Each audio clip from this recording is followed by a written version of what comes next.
l'objectif final, ça reste toujours de la collecte de données ou de créer de l'engagement. Mais si on peut le faire avec un peu plus de style, en fait, c'est un peu notre approche. Bienvenue sur le podcast Interaction, animé par Julien Dubouré, consultant en social media. Et Julien Bréal, spécialiste en acquisition de clients sur Internet. Chaque semaine, nous partons à la rencontre des professionnels du digital qui partagent avec nous leur histoire et leur expérience. N'hésitez pas à laisser une évaluation sur iTunes et à vous abonner. Bonne écoute. Donc on va commencer du coup, Damien. Merci beaucoup déjà d'avoir accepté l'invitation pour participer à ce podcast Interaction. Ouais, merci à toi, Julien. C'est vraiment très aimable à toi. Je pense qu'on va apprendre aussi plein de choses par rapport, tu vas nous en parler sur la solution que tu proposes. Donc toi, du coup, Damien, tu es le CEO du coup d'une agence qui s'appelle Dreamlike. Oui, c'est ça. Ouais. Et donc à l'intérieur de cette agence, vous proposez donc plusieurs solutions, dont une solution qui va vraiment nous intéresser dans cet épisode, qui s'appelle Dreamify, et qui propose du coup un système notamment de gamification, en termes aussi beaucoup d'expérience utilisateur, pour permettre aussi notamment aux annonceurs, je dirais, de générer plus d'interaction, plus d'engagement sur les réseaux sociaux. Et donc on va vraiment se focaliser sur ça, sur le podcast. Avant du coup de commencer, vraiment d'entrer dans les détails, j'aimerais d'abord, dans une première question, que tu puisses un petit peu nous expliquer un petit peu ton parcours de vie, parcours d'entreprise, et comment du coup tu en es arrivé aujourd'hui dans cette agence Dreamlike, et pour mettre aussi en place du coup cette solution Dreamify. Oui, ok. Donc du coup, moi en fait j'ai une formation à la base scientifique qui a ensuite dérivé sur une formation en art appliqué. Donc d'où l'aspect marketing, communication, design et maintenant du coup interface utilisateur et user experience. Voilà une formation assez orientée design et marketing.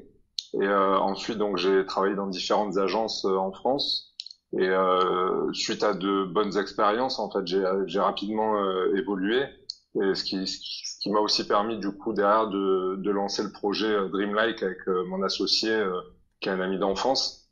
Et donc on a monté l'agence en 2006. Projet qui a très bien fonctionné puisqu'en fait 3 ans après en 2009, comme on est tous les deux français, mais la société est basée en UK à Édimbourg, parce que mon associé était là-bas pour ses études. Donc du coup, en fait, moi, pour aider au développement de l'entreprise, j'ai déménagé en UK. Et de là, on a fait que se développer depuis maintenant 12 ans. Donc en travaillant pour des clients aussi bien en France, en UK, en Europe, un peu partout dans le monde.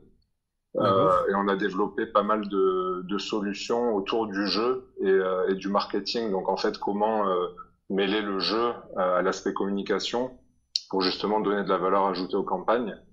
Oui. Et du coup, pour en revenir à Dreamify, en fait, Dreamify, c'est une plateforme de création de jeux pour les agences, pour les community managers, qui leur permet de créer des contenus à valeur ajoutée en quelques minutes. C'est-à-dire qu'on peut lancer une campagne de jeu marketing en moins d'1 heure sur Dreamify. Et ce produit-là, en fait, c'est vraiment la fusion de 10 ans, plus de 10 ans d'expérience entre l'univers du divertissement et l'univers du marketing. Voilà. D'accord. Et est-ce que tu pourrais, alors je sais que notamment sur les solutions de gamification, par exemple sur la partie réseaux sociaux, il y a pas mal aussi de concurrence sur des solutions qui existent par rapport à ça. Je pense à des outils type du Conquest, le Social Shaker, qui sont, je pense, beaucoup moins aboutis que vous. Hein. C'est pas du tout dans la même chose. Au niveau du coup de Dreamify, qu'est-ce qu'on peut créer du coup est-ce que tu peux présenter un peu plus en détail du coup les différentes solutions qu'on peut proposer notamment pour les annonceurs? Ouais, donc du coup en fait, un des avantages majeurs de Dreamify, c'est vraiment une approche qui est plus proche du jeu vidéo avec une qualité beaucoup plus finie en termes de graphisme et d'expérience en général.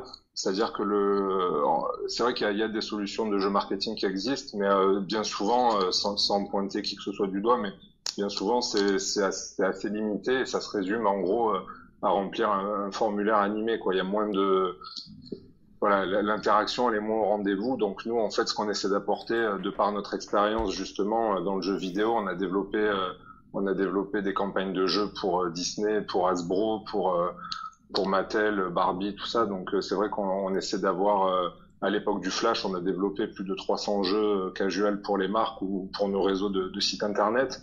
Donc c'est vrai que sur l'aspect développement et jeux vidéo, on a vraiment voulu apporter cette brique supplémentaire au niveau du jeu marketing où on offre une expérience, je dirais, peut-être plus fluide et plus qualitative. Pour au final, c'est vrai, l'objectif final, ça reste toujours de la collecte de données ou de créer de l'engagement. Mais si on peut le faire avec un peu plus de style, en fait, c'est un peu notre approche. D'accord. Et donc justement, quand les annonceurs viennent te voir pour Dreamify, c'est quoi du coup leur objectif marketing? En fait, leur objectif, c'est vraiment de créer l'événement, c'est-à-dire que c'est de pouvoir proposer un concept de jeu original ou vraiment amener quelque chose qui soit un peu différent de ce qu'on peut voir au jour d'aujourd'hui, et justement éviter l'aspect, on va encore remplir un formulaire. On essaie vraiment d'abord d'amener une expérience au client ou au prospect, de manière à ce qu'il puisse interagir avec la marque. Et ensuite, au contact de la marque, c'est là où la conversion, on va dire, qui se fait au moment où la personne va renseigner ses coordonnées, elle est facilitée grâce à l'aspect ludique du support. D'accord, ok. Ah oui, en effet, je vois comment ça fonctionne. Comment toi tu vois aujourd'hui un petit peu l'évolution du coup de ton métier et aussi de certainement la solution Dreamify. Est-ce qu'il y a des choses qui tu penses qui vont vraiment chambouler aussi la façon dont l'interface va pouvoir fonctionner à l'avenir? Disons que nous, ce qu'on voit à notre niveau, c'est surtout qu'il faut réussir à rester assez agile quand on est un professionnel de la communication et qu'il faut aussi réussir à rester indépendant. C'est-à-dire que là, au jour d'aujourd'hui, on voit plein de personnes qui ont basé ou plein d'entreprises qui ont basé, par exemple, leur business model uniquement sur Facebook. Et on se rend compte qu'aujourd'hui, avec la baisse du reach ou même le fait que Facebook contrôle de plus en plus ce qui passe dans le feed ou ce qui n'y passe pas, il y a pas mal de sociétés qui sont impactées par ça et par cette baisse d'audience. Donc du coup, nous, l'idée avec des produits comme Dreamify, c'est vraiment de pouvoir extraire la data. C'est-à-dire qu'en gros, quand on fait un jeu concours sur les réseaux sociaux ou sur son site internet avec Dreamify, on a la possibilité de collecter des données, les données de ses clients en fait, qui vont ensuite être réutilisables en CRM ou en campagne d'email marketing, où on va pouvoir en fait vraiment centraliser la data et la collecter. Et au final pouvoir l'utiliser sur tous les canaux et plus être simplement dépendant d'un réseau social ou d'un support en particulier. C'est vraiment arriver à faire du cross-canal. D'accord. Et est-ce qu'il y a du coup quand même des réseaux sociaux qui sont plus souvent appréhendés par les annonceurs pour faire ce genre de solutions type gamification ou pas du tout? Ça dépend vraiment du type de client et des objectifs. C'est-à-dire que nous, on a des clients qui vont uniquement publier des jeux concours sur Facebook parce que c'est là que leur audience se situe, c'est du grand public, on va dire. Après, on a d'autres clients qui sont plus en B2B, qui vont utiliser du coup LinkedIn. Donc là, ces gens-là, ils se poseront même pas la question de Facebook. Après, on a d'autres personnes qui vont vouloir interagir sur tous les canaux, donc qui vont déployer leur jeu Dreamify aussi bien sur leur site web que sur l'ensemble de leurs réseaux sociaux pour essayer de récupérer un maximum d'informations. Donc ça dépend vraiment du brief, de la campagne et des objectifs du client, quoi. Il n'y a pas vraiment de recette miracle. C'est plutôt une approche, essayer d'avoir l'approche la plus adaptée à sa communication. D'accord. Et j'ai une question du coup qui me vient maintenant là. Tu sais que du coup maintenant sur les réseaux sociaux, c'est de plus en plus aussi un petit peu il y a une volonté dès que du coup tu mets par exemple un lien externe, que le réseau social a tendance à casser le reach par rapport à ce genre de données. Dreamify, on sait du coup que c'est une solution qui est externe, c'est-à-dire que je sais pas s'il y a directement, par exemple si tu fais un jeu concours sur Facebook avec Dreamify, tu peux rester dans Facebook en entrant du coup dans la solution de gamification. Est-ce que ça, de votre ressenti du coup maintenant par rapport à cette expertise, est-ce que tu penses que ça peut être un frein du coup par rapport aussi à la prise de conscience sur le fait que les réseaux sociaux maintenant veulent vraiment favoriser aussi l'expérience utilisateur, mais en restant par exemple sur du Facebook, sur du Twitter ou sur du Instagram? Bien sûr, ouais, après, disons que c'est là où aussi il faut être assez créatif et pouvoir justement un peu déjouer tous ces obstacles, enfin toutes les contraintes que vont mettre les réseaux sociaux. C'est-à-dire que si par exemple, on a un lien externe qui renvoie vers une page de jeu concours, l'idée c'est peut-être justement de pouvoir communiquer autour de ce jeu concours, mais pas forcément en postant simplement le lien. Ça peut être des visuels qui disent rendez-vous sur notre site internet pour jouer et gagner. Donc à partir de là, si on voit qu'on est sur un site de marque, on se rend sur le site de la marque et ça permet de jouer. Mais disons que l'avantage de Dreamify, c'est surtout que ça permet d'avoir une approche globale. On n'est pas limité à un seul concours. C'est-à-dire qu'il y a des gens au jour d'aujourd'hui qui vont développer un concours uniquement sur Facebook via une app Facebook. Du coup, c'est pas utilisable sur Twitter, c'est pas utilisable sur d'autres supports ou comme LinkedIn ou même le site web. Donc du coup, c'est là où en fait on perd l'aspect cross-platform et cross-device. C'est-à-dire que là, avec Dreamify, on peut vraiment proposer une expérience de jeu et une expérience marketing sur les smartphones, les tablettes, les ordinateurs, les écrans tactiles, tout comme sur son site internet et ses réseaux sociaux. Donc c'est assez global, quoi. D'accord. Et qu'est-ce que tu pourrais donner comme premier conseil du coup à un annonceur ou un entrepreneur qui a bien compris du coup l'intérêt de la gamification pour générer plus d'engagement, plus d'interaction? On rappelle pour les gens qui connaissent pas, c'est tout ce qui touche aux commentaires, aux likes, tout ce que les gens vont faire comme action avec vous, un clic par exemple. Qu'est-ce que tu pourrais donner comme premier conseil ou peut-être si tu en as plusieurs pour justement commencer à pouvoir implémenter une solution comme ça de jeu pour avoir plus d'engagement par exemple sur les réseaux sociaux? Déjà, la toute première étape, c'est de connaître son audience, c'est-à-dire de pouvoir en faire l'inventaire et de pouvoir estimer la portée éventuelle qu'on peut avoir. C'est-à-dire que nous, quand par exemple on a un nouveau client ou une marque qui nous contacte pour utiliser Dreamify, avant même de parler du concept de jeu ou de la campagne en elle-même, la toute première étape, ça va être de réaliser un audit et de faire justement l'inventaire de l'ensemble des canaux disponibles.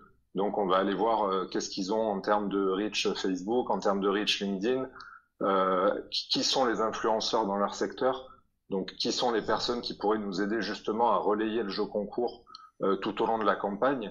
Donc ensuite après ces influenceurs, il y en a bien sûr qui vont accepter de publier le jeu concours, admettons gratuitement, parce qu'ils vont vouloir faire bénéficier leur audience de ce type d'opération. D'autres qui vont demander, qui vont dire, voilà, moi je souhaite être payé pour relayer ce jeu concours. Mais après tout s'étudie, c'est-à-dire que l'objectif de Dreamify, c'est l'aspect gamification, l'aspect ludique, mais c'est avant tout notre préoccupation principale, c'est vraiment le retour sur investissement.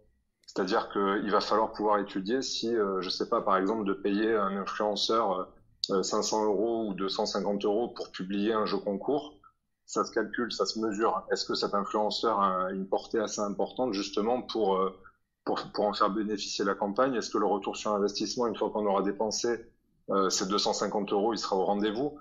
Donc en fait, c'est vraiment, je veux dire, les réseaux sociaux et la gamification en général, c'est pas simplement on fait un jeu et c'est parti, notre campagne elle est en ligne. C'est tout d'abord, il y a une stratégie, il y a une planification à effectuer pour s'assurer justement voilà de ce retour sur investissement et se dire qu'on construit pour l'avenir une base de données client qui va évoluer. Tout à fait, je suis 100% d'accord avec toi sur ce point. Du coup, tu parlais un petit peu de très bonne transition, tu parlais de stratégie.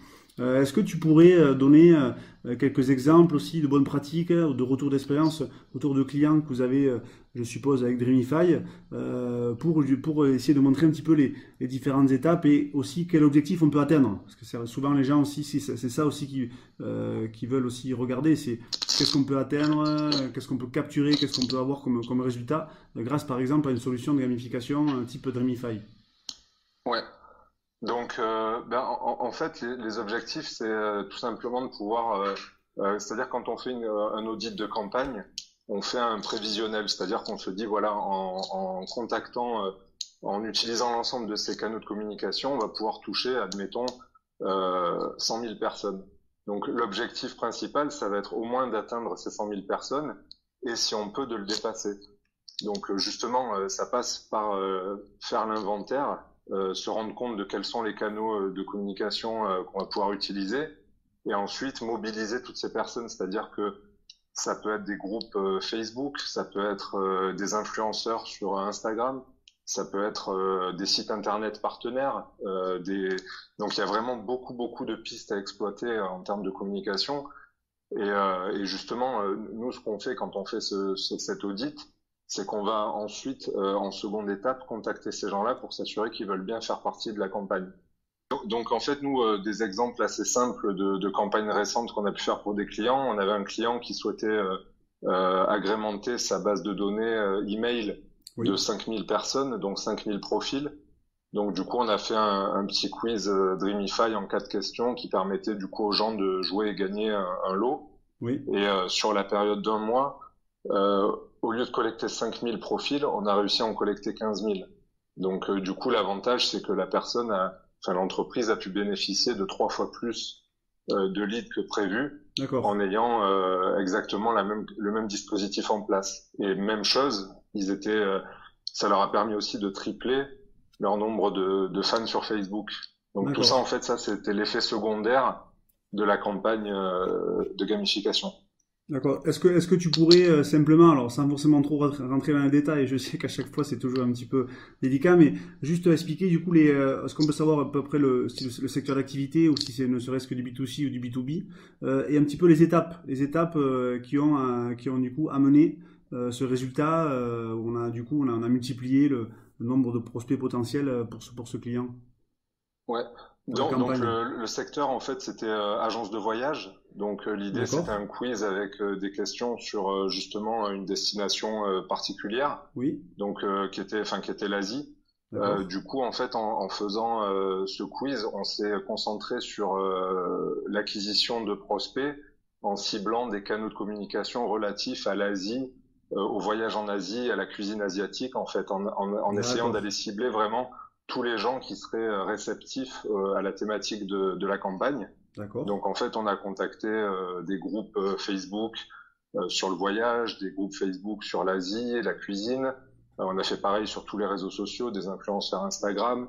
On a pu aussi publier avec des partenaires en fait des agences de voyage chez leurs partenaires, des hôtels, des choses comme ça. Donc en fait, on a vraiment exploité chaque petit élément de trafic qui pouvait au final, en fait, apporter ce gros résultat. Donc, c'était vraiment aller chercher toutes les pistes possibles, les regrouper sur la campagne, et ensuite, en diffusion, effectivement, ça a permis de tripler les objectifs tout en restant dans le cadre de la campagne de base. D'accord. Et est-ce que après, du coup, on a un indicateur sur par exemple, le coût, du coup, c'était quoi? Je pense que c'était un mail qui était capté, c'est ça, au final? Oui, c'est ça, ouais. Le nom, prénom, l'email. Donc, très simple, pour justement que le formulaire soit court. Après, ça se calcule, en termes de coût de campagne, ça se calcule de différentes façons. Donc, c'est soit un coût d'acquisition, on va dire, nous, on appelle ça le CPE, c'est le coût par engagement. En fait, c'est, en gros, on vend un lead, converti. Donc du coup, c'est quand vraiment la personne a fait le jeu Dreamify de A à Z, qu'elle est arrivée à l'écran de fin. Parce que justement, on a du tracking à l'intérieur des jeux qui permet de savoir si les personnes se sont arrêtées à 25%, 50%, 75%, ou si elles ont bien fini le jeu. Donc du coup, en fait, nous, quand on vend au lead comme ça, c'est à l'utilisateur engagé. Donc en fait, la personne paye un montant par utilisateur. Et après, sinon, il y a la possibilité aussi, je sais qu'on a des agences partenaires ou des community managers qui commercialisent leur campagne sur la base d'un tarif fixe. Donc après, c'est vraiment chacun le gère comme il veut, quoi. D'accord. Et du coup, donc là, c'était pour un client du coup dans la partie agence de voyage. Est-ce que tu as un autre exemple que tu peux nous donner en termes aussi pareil d'expérience et retour un peu aussi sur investissement sur ça? Oui, même principe en fait pour un éditeur de bande dessinée en France. Donc 3 bandes dessinées Star Wars, sur l'univers Star Wars humoristique. Donc du coup, ça nous a permis d'avoir une campagne par mois pendant 3 mois. Donc l'avantage de ce genre d'approche, c'est que on a pu constituer dès le départ, en fait, dès la première campagne, un pool d'influenceurs, c'est-à-dire, comme je disais, en fait, faire l'inventaire des différents canaux de communication. Et en fait, cet inventaire qu'on a eu dès le départ et qui a été validé nous a permis ensuite de l'exploiter à nouveau sur la campagne 2 et sur la campagne 3. Donc, du coup, il y a eu il y a eu un suivi et vraiment c'est ce qui a permis aussi pareil de développer l'acquisition d'audience. D'accord. Et sur Dreamify, du coup, cette partie audit, parce que c'est vrai que souvent aussi les gens se concentrent beaucoup sur la partie création du jeu concours, tout ça, mais c'est vrai qu'en fait, il faut penser vraiment toute la stratégie en amont. Ça se fait pas. C'est ça, ouais. C'est comme quelqu'un qui publie un post sur Facebook. La partie publication, même ça représente, c'est même pas 30% du travail. Le plus important, c'est pourquoi on le fait. Exactement, ouais. Du coup, sur cette partie-là, sur plus du coup la partie, je dirais, partie audit. Conseil, ouais, la partie sur la partie audit. Ça, c'est quoi? C'est quelque chose du coup qui intervient parce que je sais que on en parlera aussi, un petit peu aussi à la fin sur notamment quelques idées par rapport aussi aux tarifs pour que ça renseigne les gens aussi s'il y a des gens qui sont intéressés par ta solution. C'est quelque chose qui du coup qui est compris dans le forfait que vous proposez ou comment ça fonctionne du coup? Ok, alors en fait, Dreamify, c'est vraiment à la carte. Donc, c'est-à-dire que nous, on a des agences ou des sociétés ou des marques qui utilisent Dreamify de manière complètement autonome. C'est-à-dire qu'en gros, ils créent leur compte, ils activent leur compte, ils prennent leur abonnement. Ensuite, ils créent leur jeu parce qu'ils ont justement déjà peut-être défini en interne ou avec leur agence promo, ils ont peut-être déjà défini leurs objectifs. Donc, du coup, nous, on n'intervient pas du tout sur ce type de clients. Après, on a d'autres clients qui ont besoin d'un peu d'accompagnement. Et donc là, c'est à la carte. Donc, les gens nous contactent et nous disent, ben voilà, j'ai tel et tels objectifs sur l'année. Est-ce que vous pouvez m'aider à mettre en place justement un audit de manière à ce qu'on puisse estimer ce qui serait faisable sur les 12 prochains mois. Et ensuite, il y a des clients pour qui on va encore plus loin, c'est-à-dire qu'eux, ils nous disent, ben voilà, nous, on veut faire de la gamification, on veut faire du jeu toute l'année, occupez-vous de tout, et nous, on fait que les validations. Donc, en fait, c'est vraiment à la carte, et le mieux, c'est que les gens nous contactent avec leurs projets, et puis on est capable d'apporter les bonnes solutions, quoi. D'accord. Et qu'est-ce que tu pourrais dire du coup à un prospect potentiel qui du coup se pose encore la question est-ce que c'est intéressant ou pas pour moi de mettre en place un système un petit peu de type jeu concours, gamification sur les réseaux sociaux pour qu'il passe à l'action?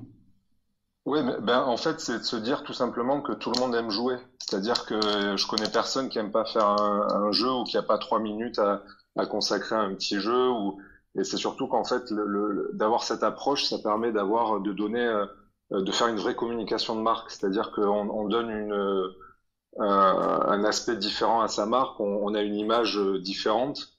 Donc du coup, ça apporter de l'innovation, ça apporter du divertissement, du fun. Donc après, bon, ça s'applique plus ou moins en fonction des secteurs entre le B2C et le B2B. Mais c'est vrai que même on a pu travailler sur des projets assez sérieux dans la sécurité informatique ou des secteurs comme ça où malgré tout le jeu se justifie et fonctionne très bien en termes de création pour créer de l'engagement en fait auprès des audiences. D'accord, très bonne réponse pour du coup les gens qui peuvent être intéressés. C'est vrai que faut pas se focaliser vraiment sur que la partie B2C et puis tu l'as bien dit, je pense qu'on est tous habitués à jouer et c'est pas pour rien aussi que les meilleurs aussi apprentissages se font souvent par le jeu. Donc exactement, ouais. Tout ce qui est honnêtement, ouais. Et puis honnêtement, en 10 ans, on n'a pas eu un seul cas de client à qui on n'a pas pu trouver une manière d'utiliser le jeu dans sa communication. C'est vraiment applicable à tous les secteurs, quoi. Il n'y a pas d'exception. Non, mais c'est une bonne réponse. Je pense qu'il faut vraiment aussi, je crois qu'il faut s'adapter par rapport au code et aux usages aussi qu'ont les internautes sur les réseaux sociaux, par exemple, sur le digital. Et je crois que le jeu, c'est vraiment un apprentissage qui est très important, qui peut vraiment faciliter la génération de prospects, de leads. Donc c'est vraiment quelque chose qu'il faut essayer de mettre en place. Est-ce que tu pourrais, on arrive sur la dernière question, du coup Damien, est-ce que tu pourrais partager peut-être pour toi aussi des outils ou des ressources qui te permettent au quotidien de progresser, soit directement sur la partie Dreamify, ou sinon sur toi, sur ta façon de travailler, sur comment aussi tu peux augmenter ta productivité. Voilà, si tu as des choses à partager, je t'invite à le faire.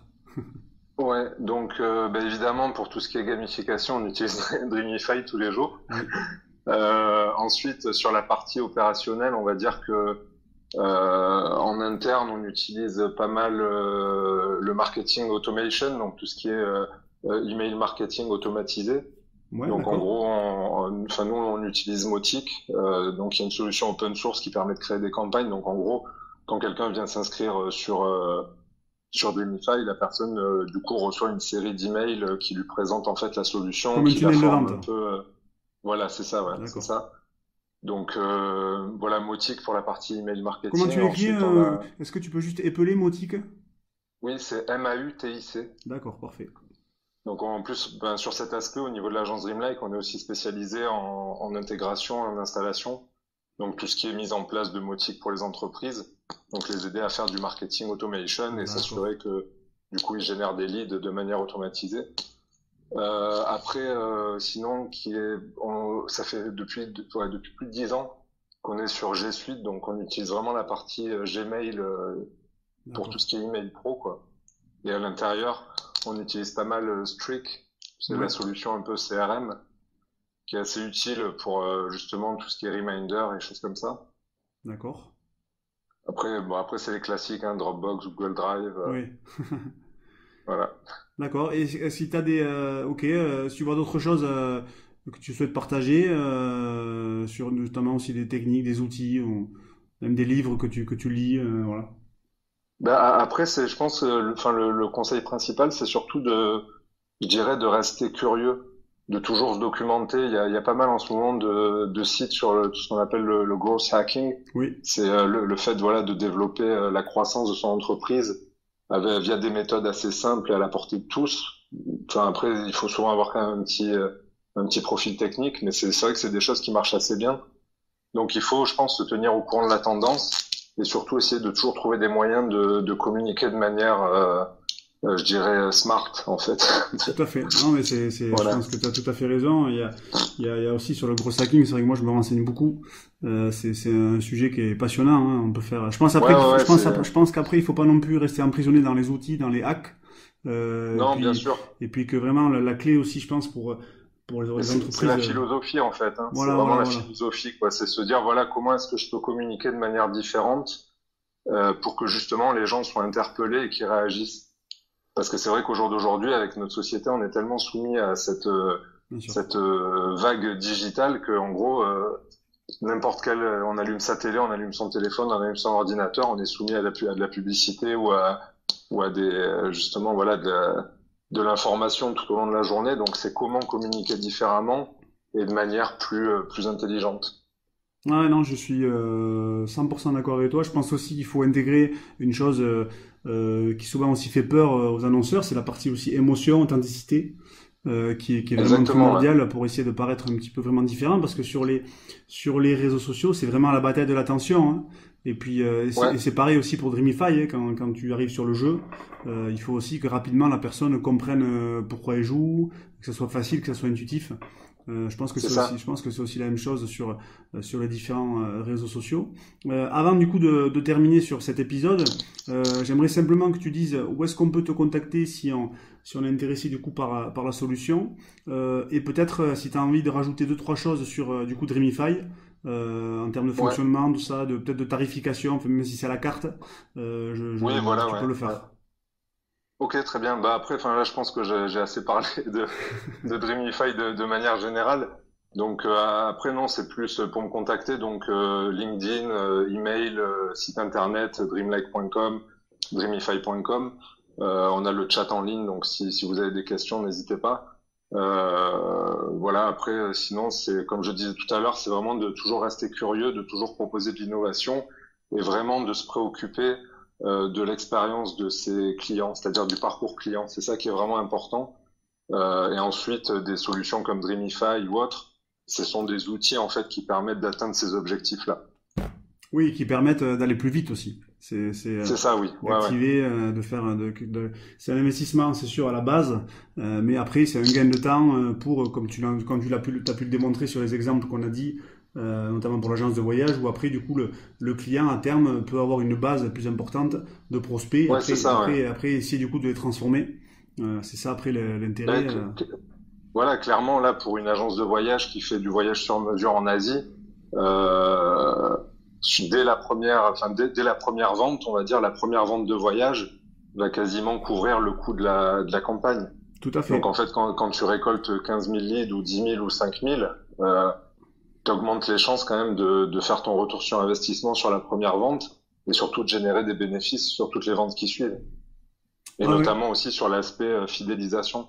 Parce qu'une fois qu'on a un client en base, c'est sûr, il y a eu un coût d'acquisition, mais quand ce client devient un client répétitif, c'est-à-dire que la personne achète plusieurs fois votre produit, là ensuite tout ce qui était investissement se transforme en bénéfice tout de suite.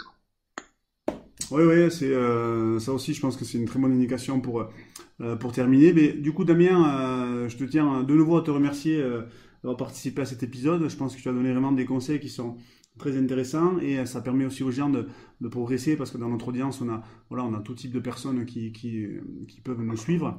Donc, je te dis du coup à bientôt. Je te souhaite une bonne continuation du coup Merci à toi. pour ton outil du coup Dreamify. Ouais, c'est gentil, ouais. Merci Salut. à toi, merci pour l'invitation au podcast et voilà, à bientôt. Salut Damien. Bye. Merci d'avoir écouté cet épisode. Si ce podcast vous a plu, n'hésitez pas à laisser un avis positif sur iTunes. Vous pouvez nous retrouver sur LinkedIn à Julien Bréal Et Julien Pibouré. À bientôt.